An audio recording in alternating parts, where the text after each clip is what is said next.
സങ്കീർത്തനങ്ങൾ 84. സൈന്യങ്ങളുടെ യഹോവ തിരുനിവാസം എത്ര മനോഹരം! എൻ്റെ ഉള്ളം യഹോവയുടെ പ്രകാരങ്ങളെ വാഞ്ചിച്ച് മോഹിച്ചു പോകുന്നു. എൻ്റെ ഹൃദയവും എൻ്റെ മാംസവും ജീവനുള്ള ദൈവത്തെ നോക്കി ഘോഷിക്കുന്നു. കരികിൽ ഒരു വീടും മീവൽ പക്ഷികൾ കുഞ്ഞുങ്ങൾക്കൊരു കൂട്ടവും കണ്ടെത്തിയിരിക്കുന്നു. എൻ്റെ രാജാവും എൻ്റെ ദൈവവുമായ സൈന്യങ്ങളുടെ യഹോവ, നിന്റെ യാഗപീഠങ്ങളെ തന്നെ. നിന്റെ ആലയത്തിൽ വസിക്കുന്നവർ ഭാഗ്യവാന്മാർ. അവർ നിന്നെ നിത്യം സ്തുതിച്ചു കൊണ്ടിരിക്കുന്നു. ബലം നിന്നിലുള്ള മനുഷ്യൻ ഭാഗ്യവാൻ. ഇങ്ങനെയുള്ളവരുടെ മനസ്സിൽ സിയോനിലേക്കുള്ള പെരുവഴികളുണ്ട്. കണ്ണുനീർ താഴ്വരയിൽ കൂടി നടക്കുമ്പോൾ അവർ അതിനെ ജലാശയമാക്കി തീർക്കുന്നു.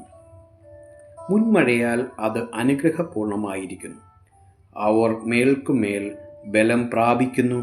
എല്ലാവരും സിയോനിൽ ദൈവസന്നിധിയിൽ ചെന്നെത്തുന്നു.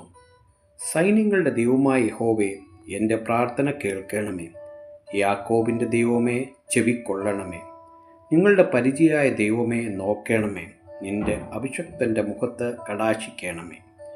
നിന്റെ പ്രകാരങ്ങളിൽ കഴിയുന്ന ഒരു ദിവസം വേറെ 1000 ദിവസത്തേക്കാൾ ഉത്തമമല്ലോ. ദുഷ്ടന്മാരുടെ കൂടാരങ്ങളിൽ പാർക്കുന്നതിനേക്കാൾ എൻ്റെ ദൈവത്തിൻ്റെ ആലയത്തിൽ വാതിൽ കാവൽക്കാരനായി ഇരിക്കുന്നത് എനിക്കേറെ ഇഷ്ടം. ദൈവമായ യഹോവേ,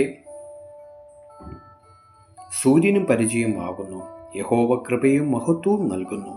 നേരോട് നടക്കുന്നവർക്ക് അവൻ ഒരു നന്മയും മുടക്കുകയില്ല. സൈന്യങ്ങളുടെ യഹോവേ, നിന്നിൽ ആശ്രയിക്കുന്ന മനുഷ്യൻ ഭാഗ്യവാൻ.